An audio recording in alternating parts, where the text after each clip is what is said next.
Hi, this is Eric, and welcome back to a special edition of Stockholm's Groove.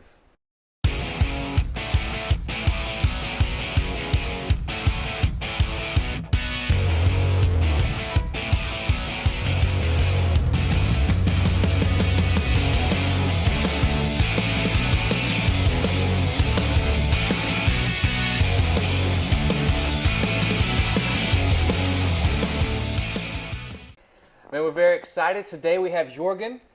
Vic Holm. Vic Holm. We're really excited to have Jorgen with us. Jorgen is the owner of Twang, and of course we're right here on site in Twang. So just some questions about Twang. Yep. When did Twang start? How did Twang start? Ooh, well, Twang actually started as a guitar store way back. I think that's close to 18 years ago. Started as I was a collector, and I realized sort of that my collecting thing started into some kind of obsession and to some kind of abuse actually. So, and then I realized that I wasn't really into collecting. I was into getting. That was the thing. Yeah. So I thought let's try to make something more, I don't know, not so subversive maybe. Yep. Okay. And that's how I sort of started with the guitar store. First as a small business, doing it off hours with my regular work and in parallel. Okay. And then after a couple of years I switched it completely and went for it. So, wow. Exit academic career. Yeah. And into the guitar dealing business. Wow. So, and yeah, I did that for about 12 years. And then I decided it was time to move to a bigger place. Yeah. So I found a place with actually a small coffee bar attached to it. So I suddenly found myself as a coffee maker and a guitar store owner and dealer. And from there, it sort of grew. So we started out a small coffee bar, and then we actually grew the next year. So we got about maybe 40-50 seats at the moment. We got a live stage, playing acoustic music on Saturdays and Sundays, and actually an electric stage in the store. Wow. So it's great fun. That is so cool. Yeah. This is a question that I thought of when you were talking about guitars, and being a guitarist, I've owned lots of guitars. So if you can remember, what is the most expensive guitar you've ever had in the store, whether you owned it or you're just selling it? What was the make and of the guitar? Yeah. I've been at it for a few years. So actually the most expensive guitar I've ever had in the store wasn't that expensive back then. Okay. I only sold it for 375,000 Swedish. And today it's probably worth $1.5 million, something like that. Wow. Yeah, it was a 1960 Les Paul standard. Wow. And they're, wow. they're the sort of the holy grail of the guitar world. So that was a pretty cool guitar. Wow. Not a reissue, an original. An original one, yeah. Wow, that's so cool. That is so cool. Yeah. And for our singer-songwriters that watch this, and the musicians and artists, of course, we really appreciate anyone that cares about the community and cares about singer-songwriters and offers them a space to play. Yeah. So what I would like to know more about, for those who have just written some songs, you said that they have an acoustic set. I think it's called Twang Sessions. Yep. So, if I wanted to be involved with that as a singer-songwriter, what would I need to do, and what does that look like, the Twang Sessions? Well, the Twang Sessions sort of started with an idea that I had, that I wanted to, I sort of realized that I do things for my own sake.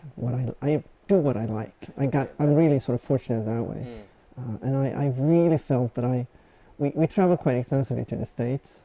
I stayed frequently in Austin. We were in Memphis, Nashville, and it was an all around the way that the music sort of was an integral part of society and could show up or pop up everywhere. There was simplicity around it that I liked, that I couldn't really see in Sweden. So what I wanted was just a chance, just some kind of space, a small stage maybe, for someone to be able to just play a couple of songs. So I created that space in the cafe, and then I kind of hoped that someone would be interested in playing, and we were just rushed with requests and people calling asking me, could I play? and I was more or less shocked over the response, because I didn't expect it at all. Wow. So it was I realized there was really a big need for a place where you could just, in a simple way, get up and just show your music and just play a few songs. So I started out with a pretty simple setup in a cafe, deciding that I would go for a day gig instead of an evening gig. Yep. Because most of the evening gigs in Sweden, they're sort of in bars, pubs, restaurants. There's a serious amount of alcohol should be involved. Yeah. And my thing was to sort of try to remove all that. Just have a small crowd, doesn't have to be much people, and maybe a couple of stools for someone to play, and get a dialogue going. So I started with a small PA system, amplifying the song, and actually that sort of grew over a couple of years. So we got bigger and bigger bands, more and more members. Even if you try to stop people, they would actually bring in drums in. I mean, we're talking about a stage that's 1.5 meters times 3.5 or something. Wow.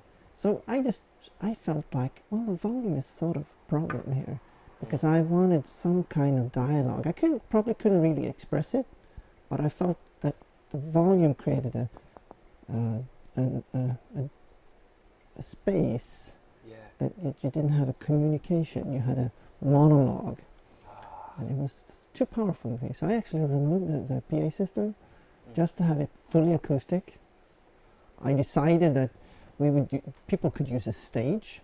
They couldn't use the floor. I wanted them to be on stage. It could be as many people as possible, as long as they could fit on that stage. So I think we got about 5 or maybe even 6 people at tops up there. Wow. It's crowded, but it's so cool.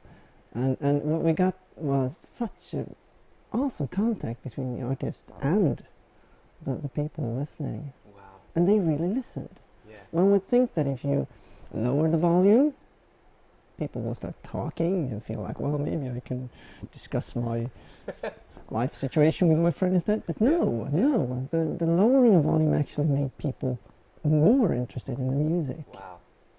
So it's fantastic, actually. Wow.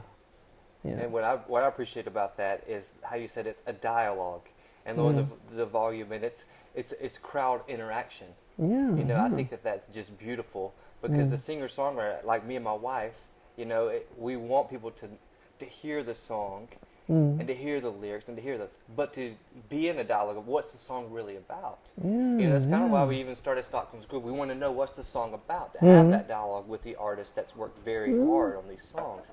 So from Stockholm's Groove, we just appreciate that. That's just really cool. So for those who want to be a part of Twang sessions, there'll be a link, if that's okay, for Veronica's email. Absolutely, and you can write her, and she'll give you some more instructions on how you could be a part of the Twang sessions.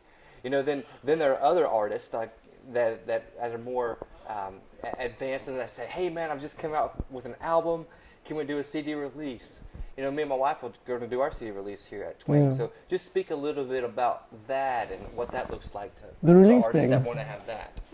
Yeah, well, I told you that I started with a small coffee bar, and that was really, really small. That was more or less, you know, a place where you can pop in and have an espresso, and I think we had about 5 seats or something like that. Oh, wow. So it was small. So we actually started building in the shop. The first thing it was probably the toilet that I built. The second thing was the bar, and the third thing was the stage. Priorities. So I really wanted this. And I was actually thinking about a place in Austin called I think it's called Waterloo Record Station, something like that, where they actually had a stage in the record store. Wow. Well, where for instance, I saw Hamel on Trial there when I was there a few years ago. I've seen quite a few bands actually over the years there, and just to have it in the store, to have, you know, to make it possible for music to be played, and I don't know, it's difficult to actually express all the ideas around that, but I really wanted this possibility to play music, so that was how it began. And when we got the bigger cafe, we got the acoustic stage. So, and then of course it was kind of natural to make the store stage an electric stage. And I built the store to be very flexible. Yeah. So it's a daytime sort of. It's a store, and it takes us about 45 minutes for one person to completely redo the store into a really intimate live place. Yeah. And live stage, and it works really well for releases. We've had quite a lot of poetry releases. Oh, cool. Yeah. We and a lot of birthday parties, of course, especially when the guy or girl who is the main person in the event actually plays in the band. I mean, it's a really good combination. Yeah. And of course, gives way for small jams, maybe friends coming up and just joining, and it's worked out really well actually. And I'm really happy. All right. So I have one more last question. Yep. That we've talked about the scene of the acoustic scene, electric scene, which is a fantastic idea.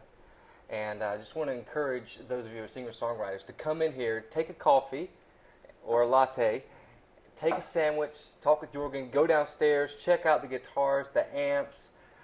We really want to encourage all of our viewers, all the artists in Stockholm, to go local. You know, and for our singer-songwriters that play an instrument, especially bass you sell here, guitars you sell here, amps, I've seen those, they look really nice. Strings, picks, all those things. Just want to say thank you from our Stockholm's Groove community for your partnership, and we're going to be doing some interviews with Twang. We'll be at some of the Twang sessions coming up soon, so you'll get to see that live and see what that looks like and get to meet some of the artists through that as well. And this is just our first interview with Jorgen. You'll get to hear from Jorgen again. If you have any questions, write them in. I could get the answers from Jorgen, or we could work that out to get you the answers to your questions. I'm always here, man. Yeah. So come get a coffee, come get a sandwich, come get lunch, come hang out, play the instruments here, buy the instruments here, go local. And we just once again want to say thank you so much for supporting Stockholm's Groove.